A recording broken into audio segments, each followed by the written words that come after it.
আসসালামু আলাইকুম। প্রিয় দর্শক, অন্য মঞ্চের আলাপচারিতায় আপনাদের সকলকে আমন্ত্রণ জানাচ্ছি। মামলা সব মিথ্যা না? ও ব্যারিস্টার সাহেব, মামলা সব মিথ্যা না? সময়ের ব্যাপার মাত্র। যাদের যাবজ্জীবন জেল হয়েছে তারা এখন মুখনিত হয়ে গেছে, তাই না?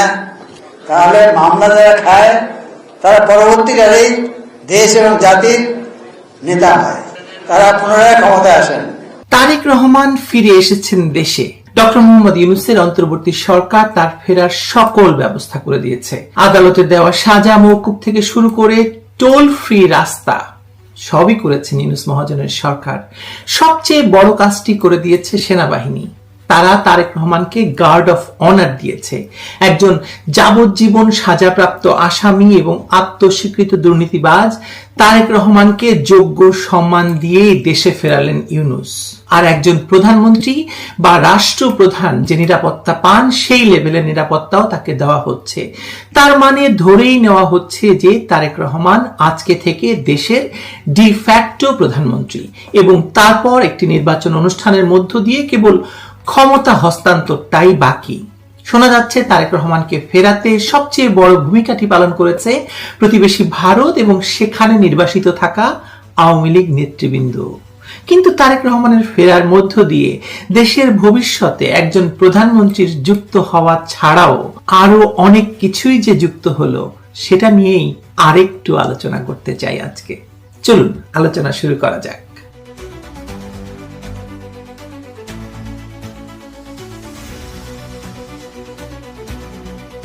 রাজনীতিতে শেষ কথা বলতে কিছু নেই।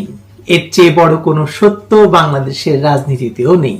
যে দেশে এই কিছুদিন আগেও যে নামটি উচ্চারণ করলেই 21শে আগস্টের গ্রেনেড হামলা, প্রতিপক্ষকে নির্মূল, দুর্নীতি, নেপোটিজম, ক্ষমতার দম্ভ আর রাষ্ট্রীয় অবক্ষয়ের ছবি ভেসে উঠত, আজ সেই নামটি স্থিতিশীলতার প্রতীক হিসাবে আলোচনায়। বুঝতেই পারছেন কাকে নিয়ে কথা বলছি।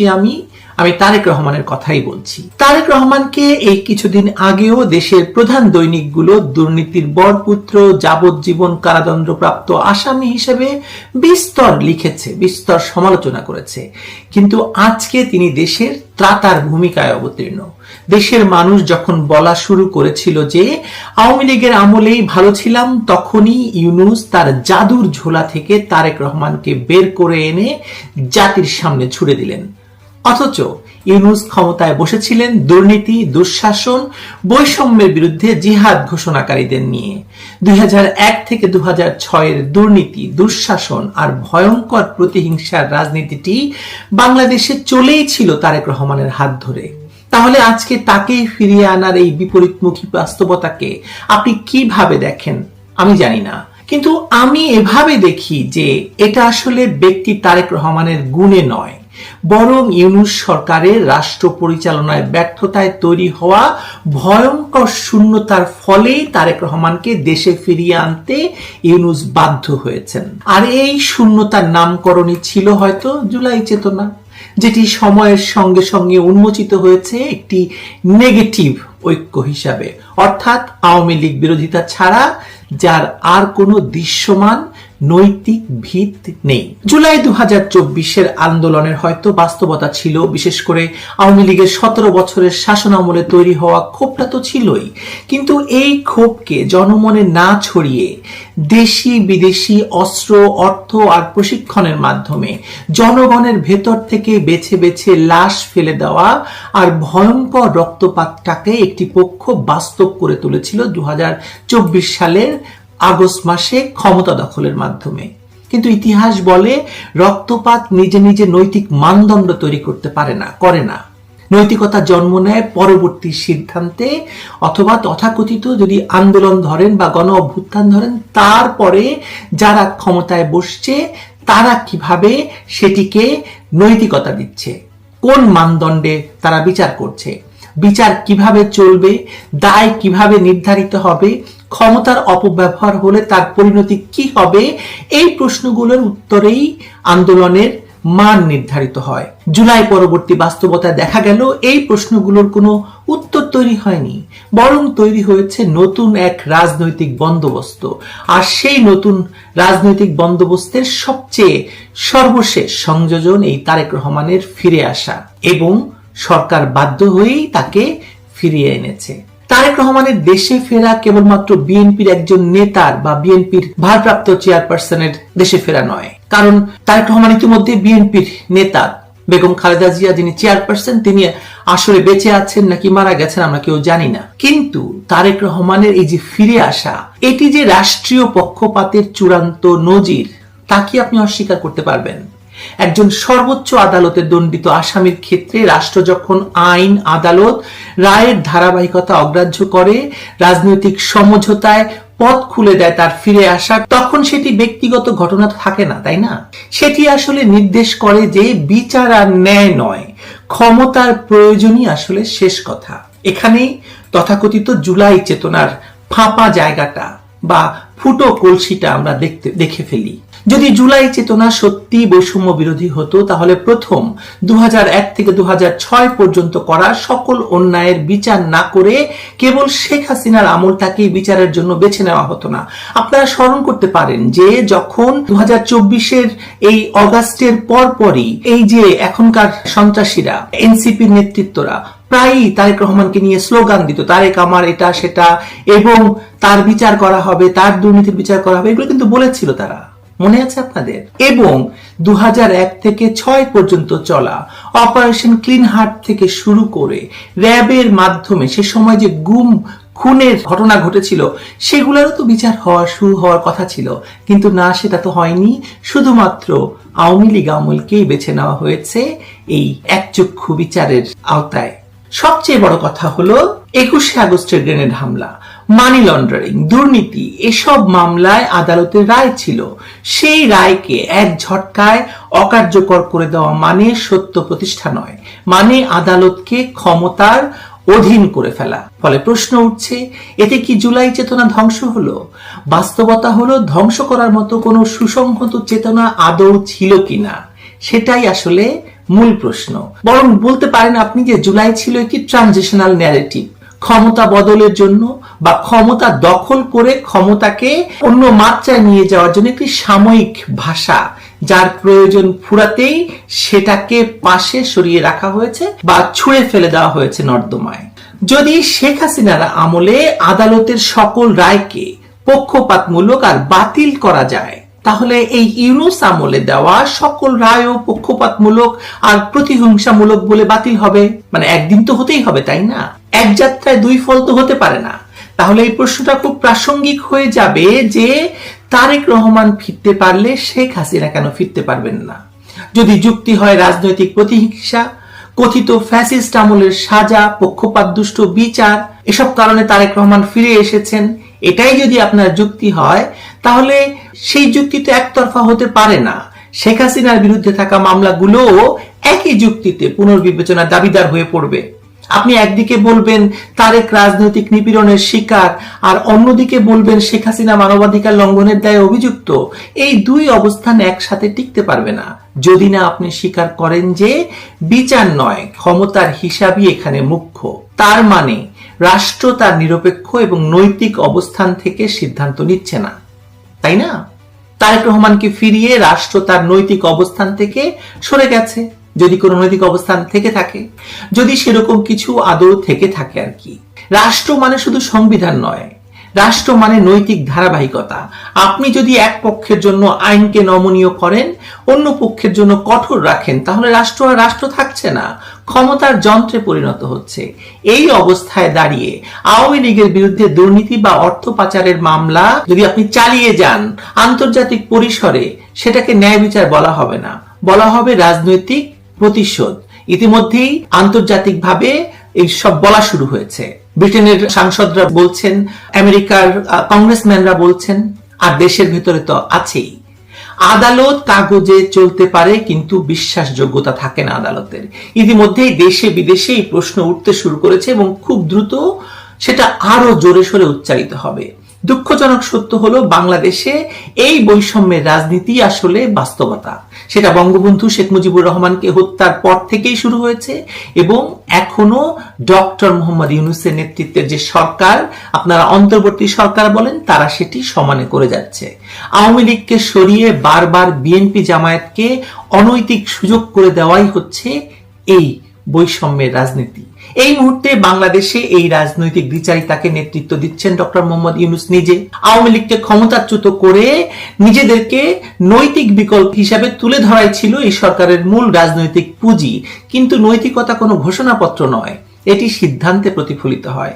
তারেক রহমানের প্রত্যাবর্তনের প্রস্তুতিতে যে রাষ্ট্রীয় উদ্যম দেখা গেছে, পরিবহন সুবিধা, প্রশাসনিক সহায়তা, আইনগত দ্রুততা, তা একটাই বার্তা দেয়, ক্ষমতার নতুন সমীকরণে কে প্রয়োজনীয় আর কে নয়। প্রশ্ন হলো, এই দরদের উৎস কি? নৈতিক দায়বদ্ধতা নাকি রাজনৈতিকভাবে টিকে থাকার তাগিদ? বাস্তবতা হলো, জুলাই পরবর্তী কাঠামোর ভেতরে যারা আছে তাদের অনেকেরই অতীত এবং বর্তমান নিয়ে প্রশ্ন আছে।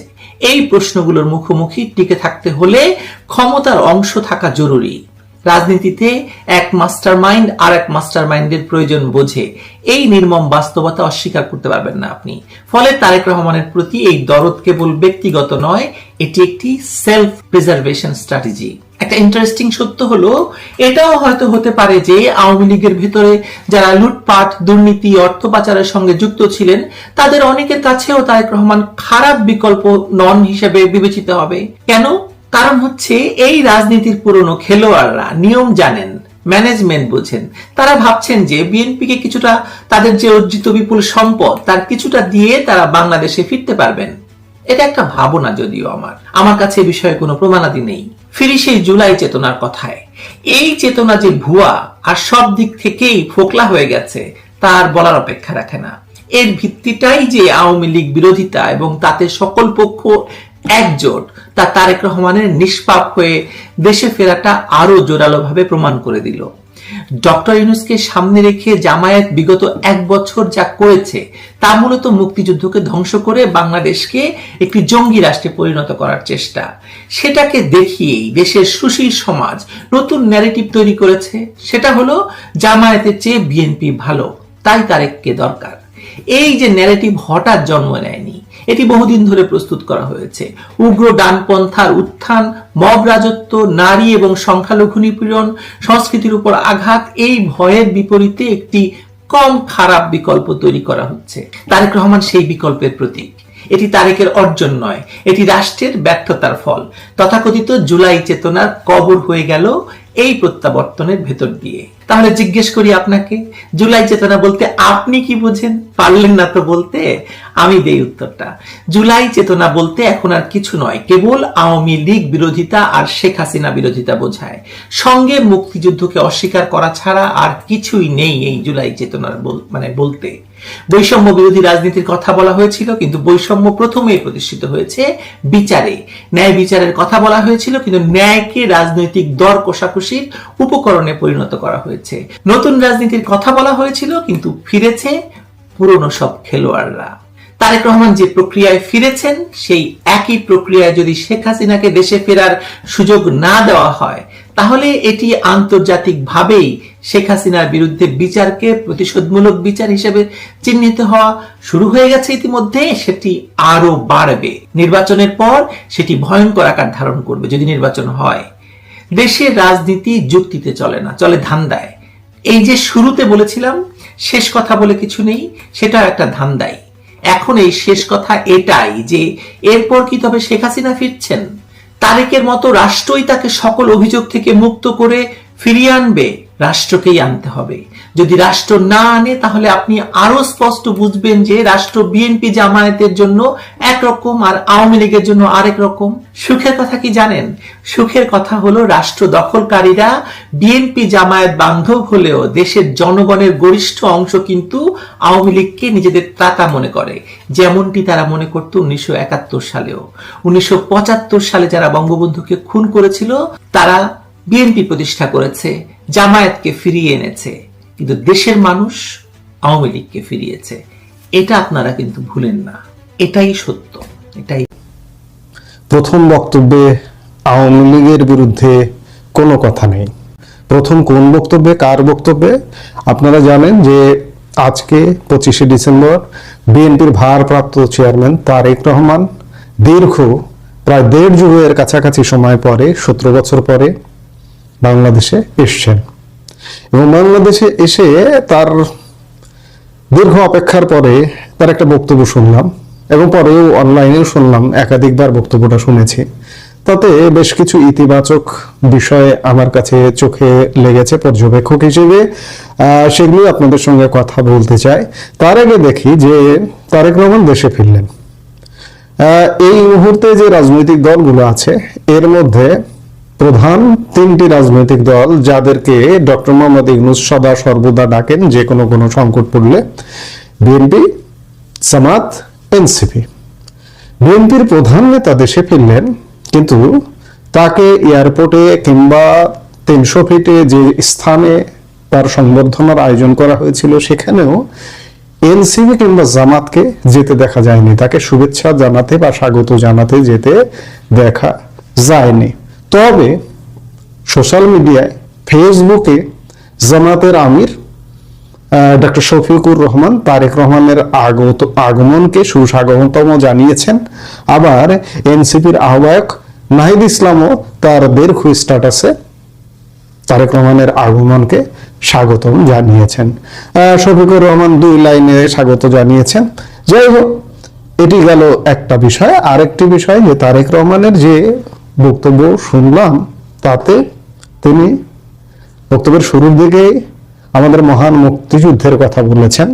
গত 1.5 বছর যাবত আমরা যে মুক্তিযুদ্ধের বাংলাদেশকে উল্টো পথে যেতে দেখছি, মুক্তিযুদ্ধের স্মৃতিচিহ্ন, স্মারক ভাঙচুর করতে দেখছি, মুক্তিযুদ্ধকে ভুলিয়ে যেতে দেখছি, তখন তারেক রহমানের দল বিএনপিও কিন্তু খুব একটা সোচ্চার ছিল না। কিন্তু সাম্প্রতিক সময়ে তারেক রহমান দেশে আসা এবং দেশে আসার আগে থেকেই লন্ডন থেকে তিনি মুক্তিযুদ্ধ নিয়ে কথাবার্তা বলছেন এবং আজকের বক্তব্যেও তিনি মুক্তিযুদ্ধ নিয়ে কথা বলেছেন এবং তিনি বলেছেন সবাই মিলে দেশ গড়বার কথা বলেছেন। যে বাংলাদেশের স্বপ্ন দেখে একজন মা যেমন তার সব সন্তানকে সমানভাবে দেখেন, তারেক রহমান ঠিক তেমন একটা ইঙ্গিত দিয়েছেন যে সবাই মিলে দেশ গড়বেন। তিনি সবচেয়ে উল্লেখযোগ্য বিষয় যে আওয়ামী লীগের বিরুদ্ধে সত্যিকার অর্থে বিগত আওয়ামী লীগের বিরুদ্ধে একটি নেতিবাচক শব্দ ব্যবহার করেননি। শুধুমাত্র 2 জায়গায় তিনি নাম উল্লেখ না করে স্বৈরাচার শব্দটি ব্যবহার করেছেন, বিশেষ করে গুম খুন এই প্রসঙ্গটা নিয়ে, কিন্তু আওয়ামী লীগের নামে কোনো বিশুদ্ধার করেননি। একটি বার তিনি ফ্যাসিস্ট বলেননি। হ্যাঁ, অনেক আওয়ামী লীগাররা হয়তো বলবেন তিনি জুলাইয়ের কথা বলেছেন, তিনি হাদির কথা বলেছেন। হাদির কথা বলবেন, জুলাইয়ের কথা বলবেন, কারণ জুলাই হাদি তাদের উপর ভর করে তারেক রহমান দেশে এসেছেন। এবং আমরা বলছি, সবাই বলছে যে চরম মৌলবাদী শক্তির হাতে দেশ চলে যাওয়ার থেকে তারেক রহমানের এই মুহূর্তে দেশে আসাটা খুব জরুরি ছিল। এবং তারেক রহমান তার বক্তব্যে কিং মার্টিন লুথারের একটি বিখ্যাত উক্তি আই হ্যাভ এ ড্রিমের আলোকে তিনি বলেছেন আই হ্যাভ এ প্ল্যান, এবং তার একটা পরিকল্পনা আছে, দেশ গড়ার পরিকল্পনা। তিনি আল্লাহর কাছে দোয়া চেয়েছেন এবং আওয়ামী লীগ নিয়ে আরেকটা কথা বলেছেন, বিশেষ করে পরোক্ষ ইঙ্গিত দিয়ে। তিনি আসলে সরাসরি না বললে পরোক্ষ ইঙ্গিত দিয়ে বলেছেন যে খালেদা জিয়ার সাথে কি হয়েছে বিগত 15, 16, 17 বছরে আপনারা জানেন, এতটুকুই। কিন্তু সবচেয়ে উল্লেখযোগ্য বিষয় যে আওয়ামী লীগ নিয়ে তিনি সরাসরি একটি নেতিবাচক কথা বলেননি। এটি আমি আমার জায়গা থেকে, আপনারা যারা আওয়ামী লীগ করেন, আওয়ামী লীগের যারা বিএনপি করেন, তারা তাদের মতো করে কথা বলবেন, আওয়ামী লীগেররা আওয়ামী লীগের মতো করে কথা বলবেন। আমি যতক্ষণ কোনো একটা রাজনৈতিক দলের সরাসরি কর্মী নয়, যতক্ষণ কোনো একটা রাজনৈতিক দলে সরাসরি যোগ না দিয়েছি, ততক্ষণ পর্যন্ত তো আমি সেই দলের এজেন্ডা বাস্তবায়ন করব না। আমার শক্তির জায়গা স্বাধীনতা, মুক্তিযুদ্ধ, এর বাইরে এবং মুক্তিযুদ্ধের পক্ষে যারা কথা বলবে আমি তাদের জন্য কথা বলবো। কেউ যদি ভালো করে ভালো বলবো, অবশ্যই বলবো ভালো কথা। কারণ তারেক রহমান খুব ভালো, এটি অবশ্যই ইতিবাচকভাবে, তার আগমনটা ইতিবাচকভাবেই দেখতে চায়। এবং তারেক রহমান সামনের দিনগুলোতে বেশ কিছু সমস্যার মধ্যে পড়বেন, বিশেষ করে জামাত এবং এনসিপি যতই তাকে ফেসবুকে স্বাগত জানান না কেন, সরাসরি না যান, তারা কিন্তু ভবিষ্যতে তার জন্য, তিনি যদি ক্ষমতায় যান, ক্ষমতায় যে যাচ্ছেন এটাও স্বস্তির নয়, কারণ সব দলের অংশগ্রহণে অবাধ নিরপেক্ষ সুষ্ঠু নির্বাচন নয়, একটা একপাক্ষিক নির্বাচন, একটা পাতানো নির্বাচন, এবং ক্ষমতায় তিনি ইতিমধ্যে চলে গেছেন। নির্বাচনটা না করলেও হয়। আমি আজকে আরেকটা বক্তব্য বলেছি যে যেভাবে তাকে প্রোটোকল দেওয়া হলো, তাতে প্রধানমন্ত্রীর প্রোটোকল তিনি আজকেই পেয়ে গেছেন। জাস্ট একটা আনুষ্ঠানিকতা, 12 ফেব্রুয়ারি ইলেকশন হবে, তিনি ক্ষমতার মসনদে বসবেন। এবং ক্ষমতার মসনদে তিনি বক্তব্যে যে বলেছেন যে সবাইকে নিয়ে কাজ করবেন, এই সবাইকে নিয়ে যদি কাজ না করেন, উগ্রপন্থী, ধর্মীয় উগ্রপন্থী, তাদেরকে যদি প্রশ্রয় দেন, তাদেরকে দমন করতে হবে প্রয়োজনে। দমন না করলে তারা কিন্তু সাপের ফনা তুলে বসে আছে, ফোঁস করে ফোঁস দিয়ে দেবে। আবার আওয়ামী লীগ কিন্তু বসে থাকবে না। আওয়ামী লীগ আজকে নেই, আওয়ামী লীগ অবশ্যই সংগঠিত হবে। এবং আওয়ামী লীগের এই যে আজকে আওয়ামী লীগ ছাড়া তারেক রহমান নির্বাচন করে ক্ষমতায় যাচ্ছেন, এটা কিন্তু তারেক রহমান ক্ষমতার জন্য একটা রিস্কি ম্যাটার। আবার সেই একপাক্ষিক নির্বাচন, একটা অবৈধ সরকারের অধীনে একপাক্ষিক নির্বাচনে তিনি প্রধানমন্ত্রীর মসনদে বসবেন। মসনদে বসতে পারেন, কিন্তু ক্ষমতা কতদিন এনজয় করবেন সেটি একটা ব্যাপার। একদিকে জামাত বাধা হয়ে দাঁড়াবে, বিরোধী দল যদি জামাত হয়, আবার জাতীয় পার্টি যদি নির্বাচনে যথাযথ সুযোগ পায়, তাহলে জাতীয় পার্টি বিরোধী দল হতে পারে, এটি একটা ব্যাপার। আরেকটি জিনিস যে আওয়ামী লীগ বসে থাকবে না, আওয়ামী লীগ আসবে।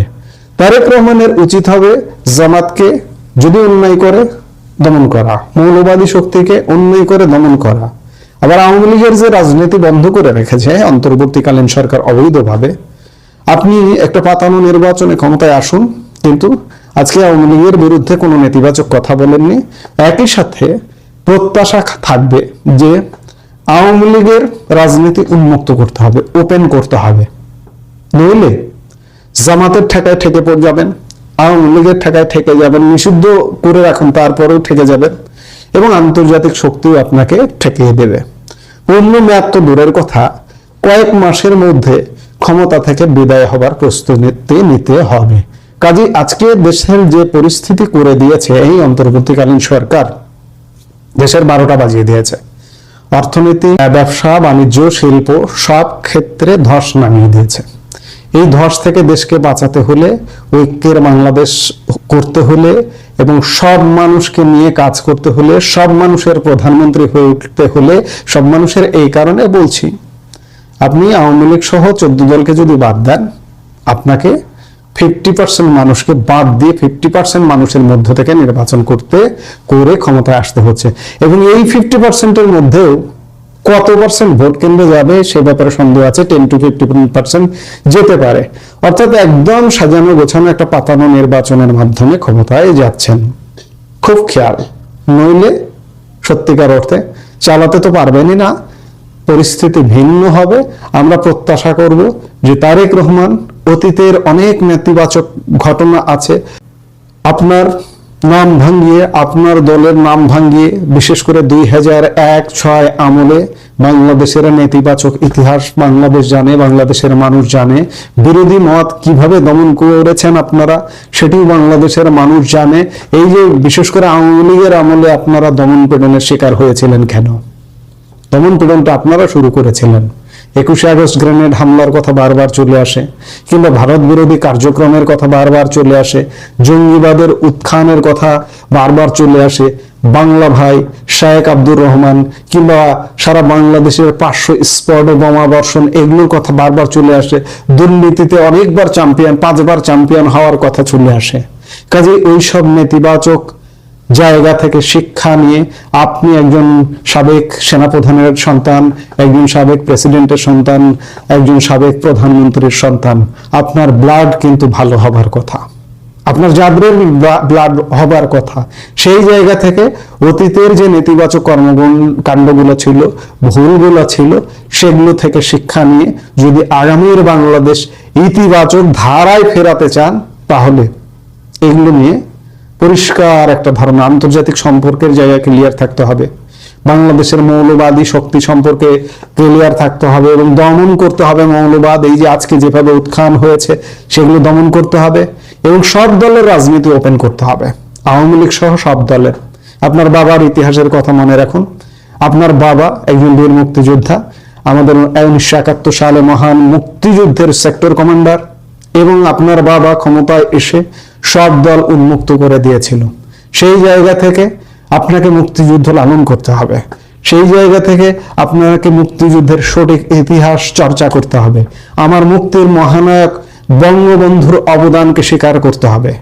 এই কাজগুলো যদি আপনি না করেন তাহলে আপনার দেশ চালানো কঠিন হয়ে যাবে। আমরা প্রত্যাশা করব যে তারেক রহমান আগামীর বাংলাদেশে আওয়ামী লীগকে উন্মুক্ত করে দেবে, এটাই প্রত্যাশা। আর এই কারণেই আজকের বক্তব্যে তিনি আওয়ামী লীগ নিয়ে একটু নেতিবাচক কথা বলেননি। আরেকটি জিনিস, তার দেশে আসার পেছনে আন্তর্জাতিক একটা নেগোসিয়েশনের ব্যাপার আছে। ভারত, মার্কিন যুক্তরাষ্ট্র, রাশিয়া ইত্যাদি নানান ক্ষেত্রে আমরা একটা নেগোসিয়েশনের ব্যাপার খুঁজে পাই। আন্তর্জাতিকতা বজায় রাখবেন এবং একই সাথে আওয়ামী লীগেরও সম্মতি আছে, এটাই বলতে চাই। এই সম্মতির সম্মান রাখবেন, নইলে পরিণতি আসলে খুব একটা ভালো হবে না। আপনাদের পরিণতি ভালো হবে না, আপনার পরিণতি ভালো হবে না, বাংলাদেশের পরিণতি ভালো হবে না। সোজা কথা, আমরা একটা ইতিবাচক রাজনীতিতে ফিরতে চাই। সবাই